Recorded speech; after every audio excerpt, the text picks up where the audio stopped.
Hello and welcome to this July 17th, 2022. It is a Sunday. You know what that means? It's time for another episode of Misfits of the Galaxy, a vlog series where I ramble and amble about a upcoming campaign for my fellow podcast members of the Isle of Misfit Rolls podcast. If you haven't heard of us before, I'll put links down below to where you can pick up and start with our podcast series. We transitioned over to a Twitch live stream format as well that takes place Tuesdays, pretty normally 8:30 p.m. Eastern Standard Time to about 11:30 p.m. Eastern Standard Time most Tuesdays.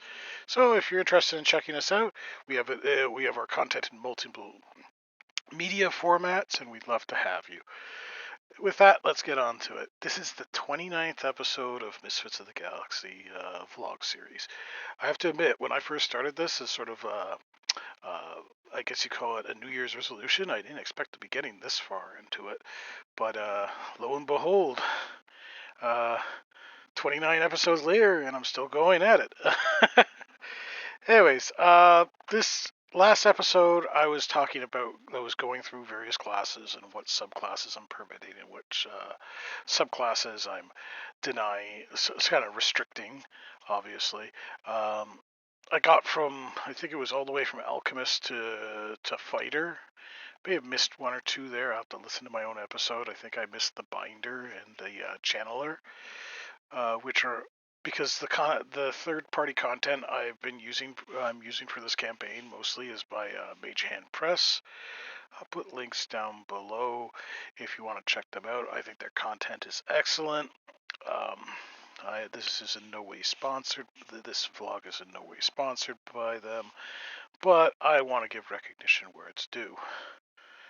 I think I'm gonna pause on the on discussing classes, or at least at the beginning of this, to discuss a problem that was brought to my attention, which from one of the my fellow members of the Isle of Misfit Rolls, which I think is worthy of discussing to a certain degree, and that's that with the third-party content I'm using, including Velda's Secret or Spire of Secrets, there's a lot of new classes. And the problem is that most of our players use D&D Beyond to store their characters.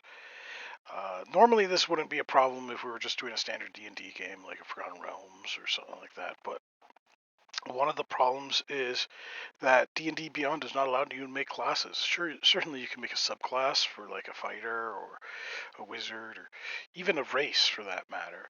But the reality of the matter is there's no option to build your own class, which I find to be rather disappointing because no matter what people try to argue on this matter, the classes that are available in D&D do not fill every concept that you might have for a D&D campaign. Like, yeah, I'm certain you could come up with a subclass to for any of the core classes to try to fill that role. But really, that's trying to shoehorn a square hole or a square peg into a round hole. To be honest, in my opinion, with lack of a better phrase for that. So one of the things I'm looking for as I'm putting together content for this campaign is I'm looking for an alternative to D&D Beyond, um, just to make it easier for them to make characters. And while I've looked at stuff like Fantasy Grounds previously in Roll20, with Fantasy Grounds the problem, of course, is that it all gets hosted on my computer, and so they can't access their sheets and what have you while I'm offline, which isn't a, isn't what I'm intending. I want them to be able to access their sheets. I want other people to be able to access their sheets and look at them as well. So if this is sort of a, I'm going to look, but call out to anybody who listens to these vlogs if they have any ideas as to where character sheets could be hosted. I'd greatly appreciate it, especially if it's D&D related with third-party content, because trying to get into that third-party content into D&D Beyond while you can manually enter it for stuff like subclasses and races and the like, and even backgrounds. Can't do that for classes, unfortunately. And considering there's quite a few new classes that have been introduced in Valda's Secret of Respire of Secrets, it's gonna cause a problem. And unfortunately, like I was looking at Roll20 earlier today and what have you, and I didn't, aside from their starter kit for Dark Matter, I don't see very much Mage Hand Press content there. So this is either, if Mage Hand is listening, try and figure something out there. If not, well, I'll try to put it together myself, I suppose. I hope I can get this all together before we start, because who knows? Maybe even D&D Beyond might be changing its tune now that it's been purchased by Wizards of the Coast. But anyways, that's enough on that topic. So with that being said, this is probably gonna be a shorter episode. We're going to discuss a few things. The first is, I've introduced the binder and the channeler to the campaign. For those unfamiliar with those are two classes that were created by Mage Hand Press. The channeler is actually free downloadable content. The binder is a PDF you have to purchase. The binder is, if you're familiar with the Dungeons & Dragons 3.5 edition, they had the Tome of Magic supplement. The binder was introduced initially in there, which was it's very similar to a warlock in the sense that, but rather than having patrons, you make pacts with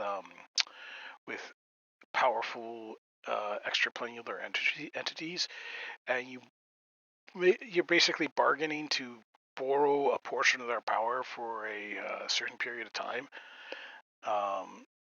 Unlike the warlock, where you've kind of pledged your allegiance to a particular extraplanar patron.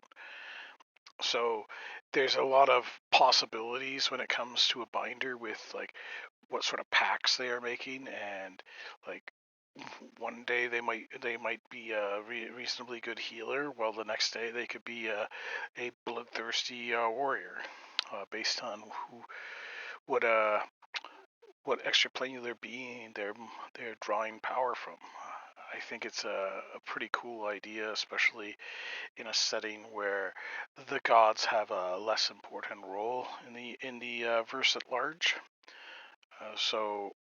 Or at least they have less influence in the verse at large. So it gives the opportunity of these extraplanar beings to expand their influence beyond their initial their initial area of influence that they would normally have in a standard D&D campaign. They have their subclasses are called esoteric cults. I haven't gone through them all yet, so I don't know which ones are going to restrict and which ones are going to allow or permit. So that will be for later, of course. And then there's the channeler. The channeler actually has a subclass in the Dark Matter sourcebook, the Order of the Mossstone Scions.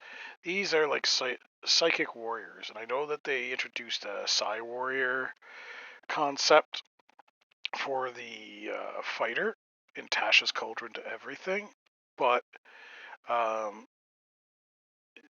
I said before, it's kind of like shoehorning in a round or a square peg into a round hole.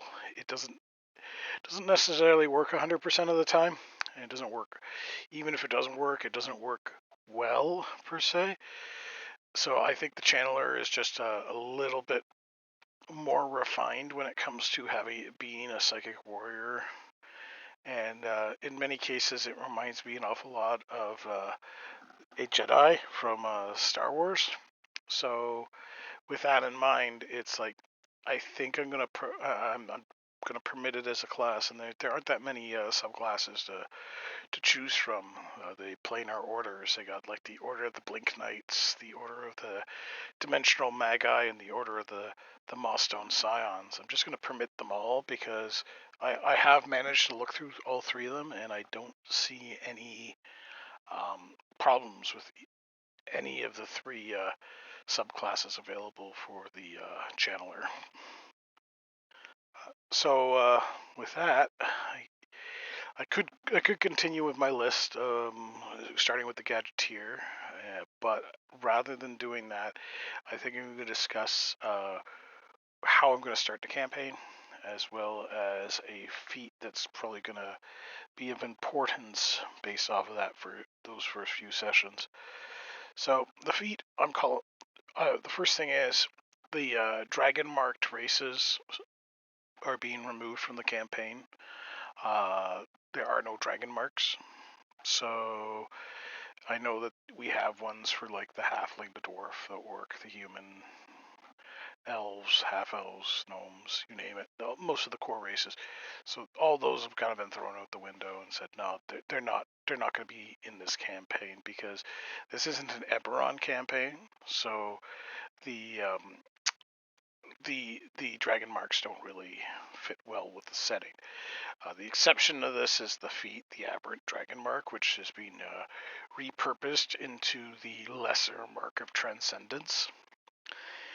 And the idea of that is there, as I've described in previous episodes, there have been wars between the gods and demons that have poured out of the abyss and everything else. And the remains of the some of these gods, like their corpses and bodies and reliquaries, lie scattered about the verse. And some are renowned and closely guarded, and while others lie in obscurity, and that's the way that they're kept safe. So somebody who's been exposed to the remains of a dead god and has survived the ordeal, relatively intact, is nonetheless changed by the experience. And to reflect that, I have what's called the lesser mark of transcendence, which effectively is an aberrant dragon mark.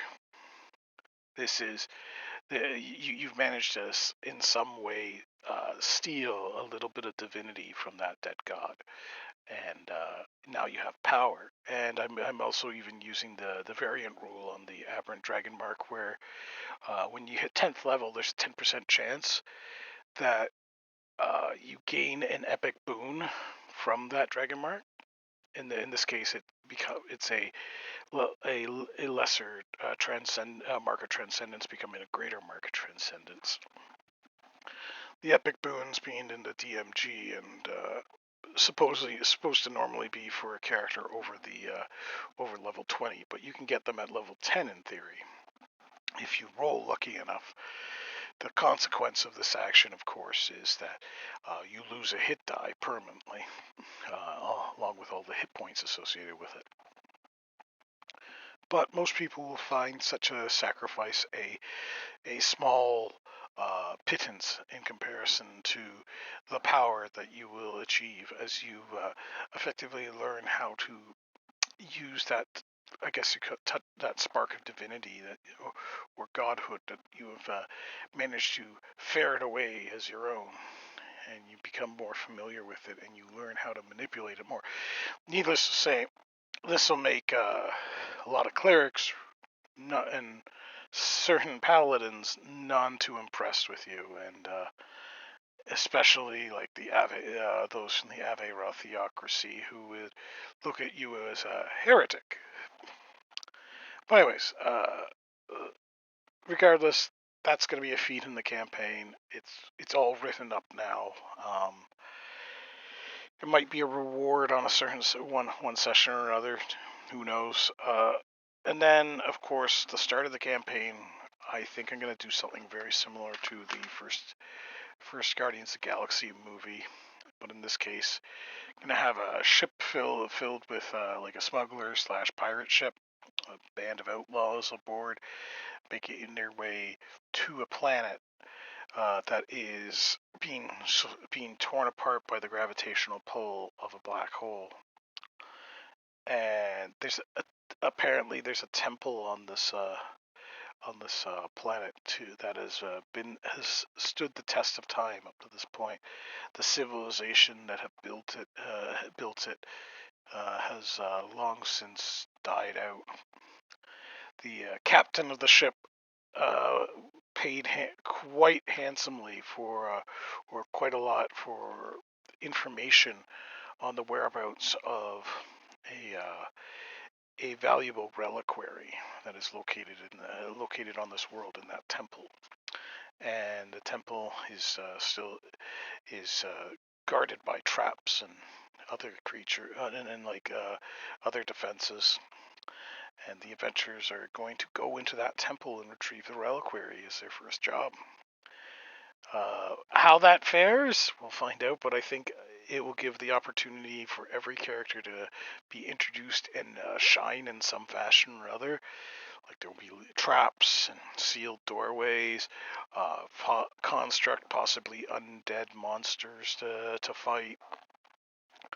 Not to mention puzzles and other dangers to overcome and obstacles to finally get to the reward at the end, which is going to be a valuable reliquary that the captain wants to get his hands on, so that he can so that they can pay off their debts and not to mention pay their crew, which the party happens to be part of. Anyways, needless to say, things are probably going to go sideways as they normally do in D&D, and it ought to be a lot of fun. With that said, I'm still waiting on the Spelljammer box set that is supposed to come out next month. I'm counting down the days. Can't wait to be able to crack that thing open and take a look inside and see what I can use and what I can't.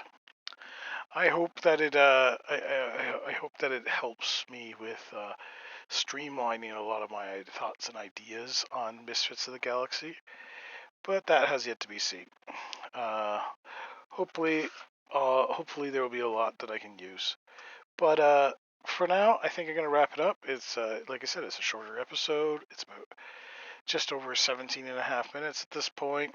So with that, I'm gonna say my if I guess sorry for muttering. It's been one of those days, to say the very least. I think I best sign off before I just ramble on a tangent or become a little bit incoherent on this episode. So, till next time, may all your 20s roll critical, and everyone take care.